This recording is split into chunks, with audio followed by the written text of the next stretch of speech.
Hello SSC বাচ্চা কাচ্চারা, কী অবস্থা তোমাদের? কেমন আছো সবাই? আশা করছি সবাই অনেক ভালো আছো, সুস্থ আছো, আর ভালো থাকারই কথা। তোমরা তো রাজপথে থাকো সবসময়, তাই না? তোমরা অলরেডি আজকে থাম্বনেইল এবং ডেসক্রিপশন দেখে বুঝেই গেছো আমরা কী বিষয়ে আলোচনা করতে চলেছি। অটোপাস নিয়ে আলোচনা করতেছি। তো কীভাবে অটোপাস করা যায়, হয় অটোপাস না হলে মৃত্যু, তাই না? এটা দেখো, গত কিছুদিন যাবৎ নাসা আর্টেমিস 2 লঞ্চ করেছে এবং আর্টেমিস 2 খুব সফলভাবে সেটা পৃথিবীতে অবতরণ করেছে। একটা যুগান্তকারী একটা অধ্যায় সূচনা হয়েছে। এটা নিয়ে নাসা বা আমেরিকা খুবই একটা উল্লাসের ভিতরে রয়েছে। আর আমরা বাংলাদেশের স্টুডেন্টরা এখনও চিন্তা করতেছি কীভাবে অটোপাস করা যায়। বিশেষ করে এইচএসসি 26 তোমরা যারা রয়েছে তারা চিন্তা করতেছে যে কীভাবে অটোপাস করা যায়, কীভাবে ঠেলে গড়ায় তারপরে আমি একটা ভালো রেজাল্ট বিগত আগের রেজাল্টটা দেখাই। ওই যে মামা খালু, যে আমি নিজে কিছু করি নাই, আমার বাবার সম্পদ দেখায় আগায় গেলাম।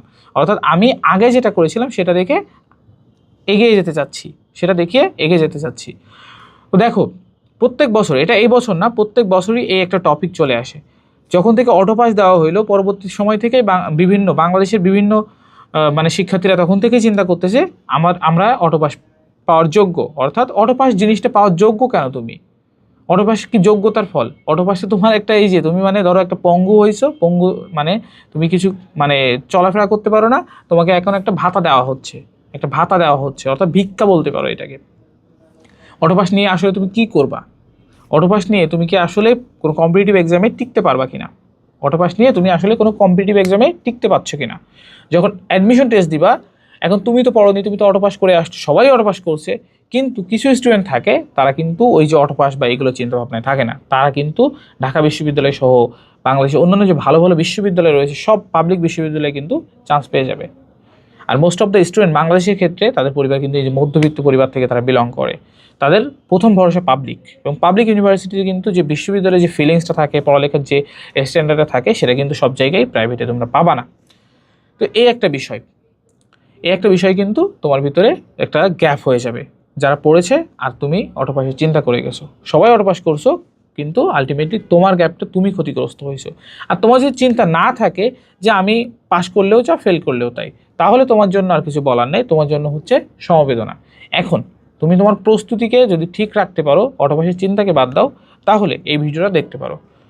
এইচএসসি 26 তোমাদের হাতে খুব কম সময় রয়েছে এবং তোমাদের 7 জুন থেকে পরীক্ষা অনুষ্ঠিত হতে যাচ্ছে। আশা করা যায় অলরেডি পরীক্ষার রুটিন দিয়ে দিয়েছে এবং কোন পরীক্ষা কবে হবে সেটাও দিয়ে দিয়েছে।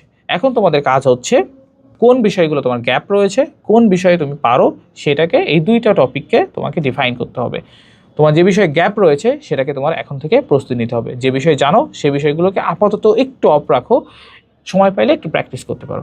গ্যাপ যে বিষয়গুলো যদি এটা বেশি হয়, তাহলে এইগুলো আগে প্র্যাকটিস করে একটু শেষ করে ফেলো, যেহেতু সময় হাতে কম। যদি গ্যাপ কম হয় তাহলে তোমার সময় কম লাগছে, গ্যাপগুলো শেষ করার পাশাপাশি তুমি যেগুলো শেষ করেছো সেগুলো একটু প্র্যাকটিসের উপর রাখতে পারো। যখন গ্যাপ যে বিষয়গুলো ছিল, এই বিষয়গুলো যখন কমপ্লিট হয়ে যাচ্ছে, তখন তুমি যে কাজটা করতে পারো সেটা তুমি এখন রিভিশনের দিকে যাইতে পারো। রিভিশনের ক্ষেত্রে আমি তো বিগত সময় বলেছি যে রিভিশনের ক্ষেত্রে তুমি যে বিষয়গুলোকে জানো সে বিষয়গুলোকে বাদ রেখে যেগুলো জানো না সেটার দিকে, আবার ওই গ্যাপের দিকে। অর্থাৎ তুমি 10টা MCQ ছিল, ওইখান থেকে 5টা জানো, 5টা জানো না। এখন 5টা যে জানো এইটাকে অফ রাখো, এখন 5টা প্র্যাকটিস করো।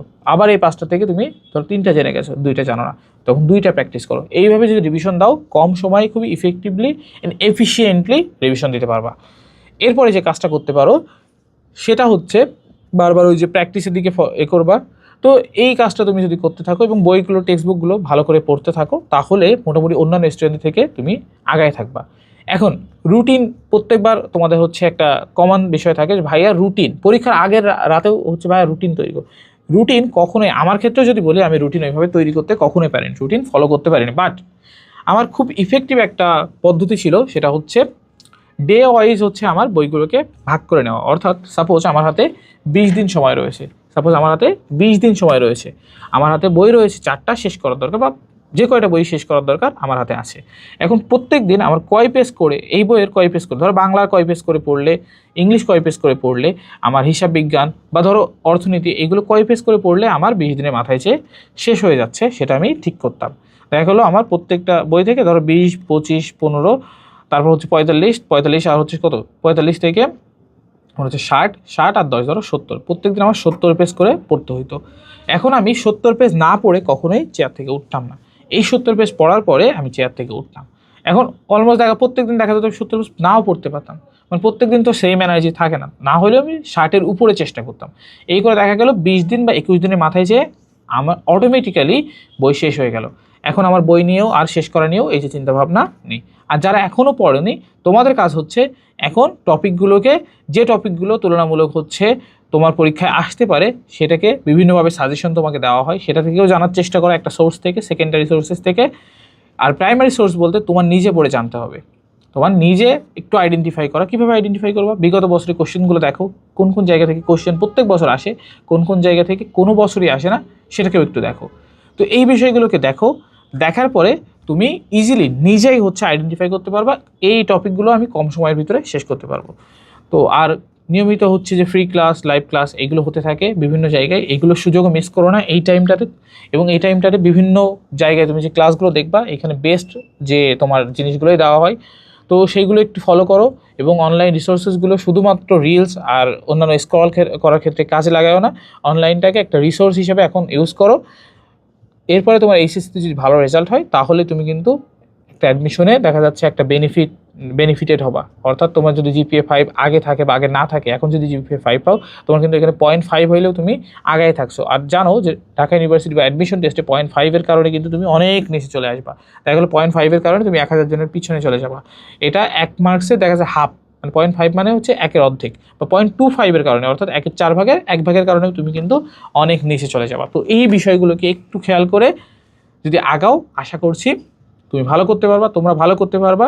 আর এখনও পর্যন্ত এই ভিডিও দেখার পরে যারা অটো পাসের চিন্তা করছো, তাদের জন্য সমবেদনা রইল। আর যারা ভালো করে পড়বা এই চিন্তা ভাবনা করেছো, তোমাদের জন্য শুভকামনা। ধন্যবাদ সবাইকে।